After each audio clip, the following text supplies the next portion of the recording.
ये में पद्धति में है जो एकादशी कोई व्रत है जिसको मना के हम लोग क्या है सारे पाप से छुटकारा पा सकते थे। उन्होंने कहा वशिष्ठ मुनि ने इसको भगवान राम को कहा था और राम भगवान ने भी पूछा था इस बात को, लेकिन वशिष्ठ मुनि ने कहा केवल आपके नाम ही लेके सारे पुण्य को अर्जन कर सकते हैं लोग, है ना। फिर भी आप अगर पूछ रहे हैं राधे फिर आप तो हम बता रहे हैं। तो उन्होंने बताया कि सरस्वती के नदी के किनारे, है ना, एक बहुत बड़ा राज्य था।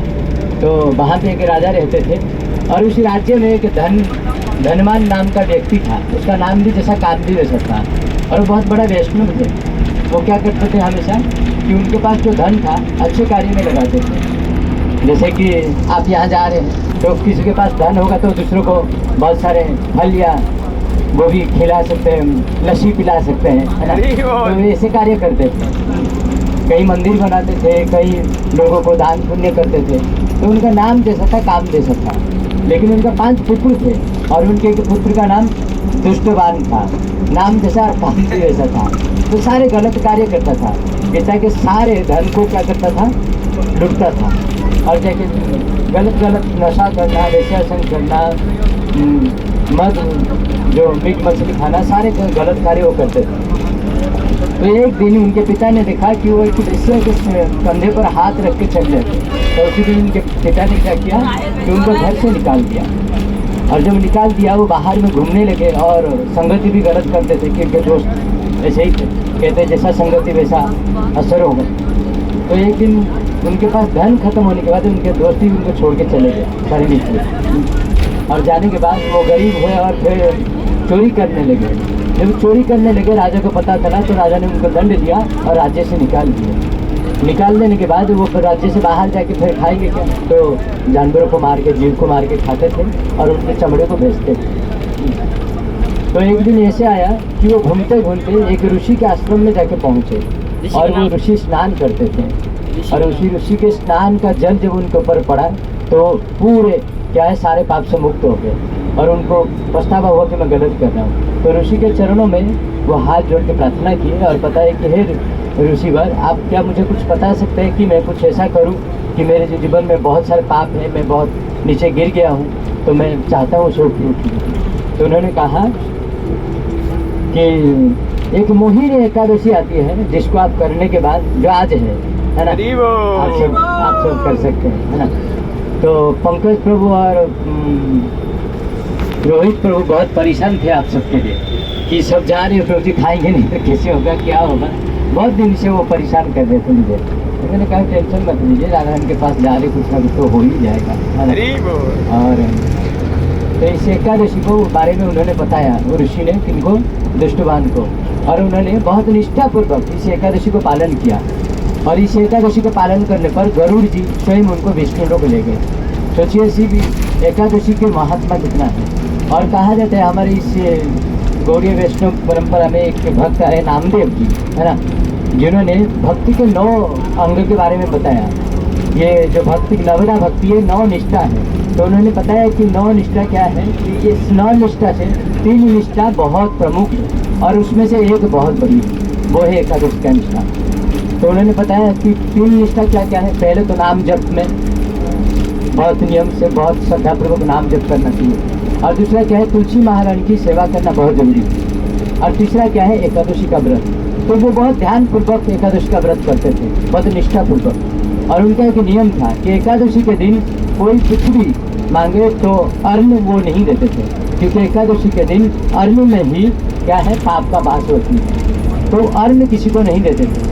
तो भगवान इनकी ये निष्ठा को देख के उनकी परीक्षा करने के लिए आ जाते हैं। और भगवान जब परीक्षा करने के लिए आते हैं तो क्या करते हैं, भक्त के मान को बढ़ाने के लिए आते हैं, घटाने के लिए नहीं, है ना।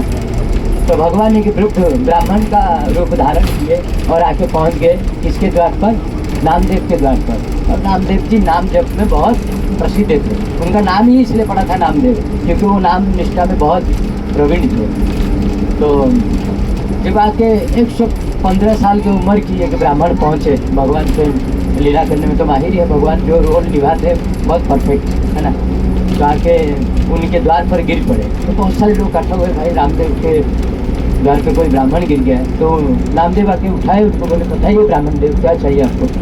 बोले कि मुझे बहुत जोर से भूख लगा है, बहुत दिनों से मैंने भोजन नहीं खाया है, तो क्या आप कुछ खाने के लिए देंगे?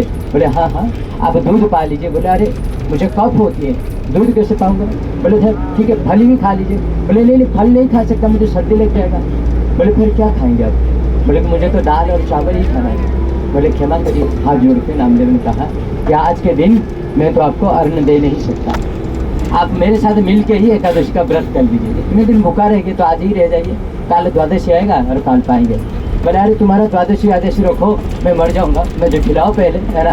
बोले नहीं, यदि अगर खिलाना है, खाना है आपको तो दूध फल ये ले सकते, लेकिन अन्न में नहीं खिला सकते। तो भगवान ने भी हट किया, क्या है, नहीं तो मैं प्राण छोड़ दूंगा यहीं पे। तो प्राण छोड़ना है तो छोड़ दो, आज के दिन अगर प्राण छोड़ोगे तो कम से कम भगवत धाम तो चले ही जाओगे तुम, है ना?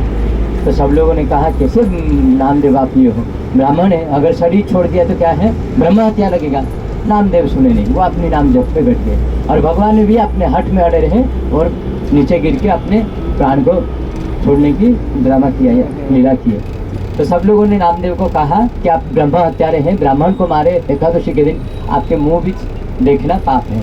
तो सब लोग ऐसे कह के चल गए, पर नामदेव अपने नाम जप में पूरा अड़े रहे और रात भर जागरण किए और क्या किए, पूरे परिवार के साथ, है ना, एकादशी का व्रत पालन किया। जब द्वादशी हुआ तो अपने पत्नी को और बच्चे को कहा अब तो मैं विठल जी की, वो विठल जी की महाराष्ट्र में विठल भगवान रहते, उनकी भक्त थे, है ना?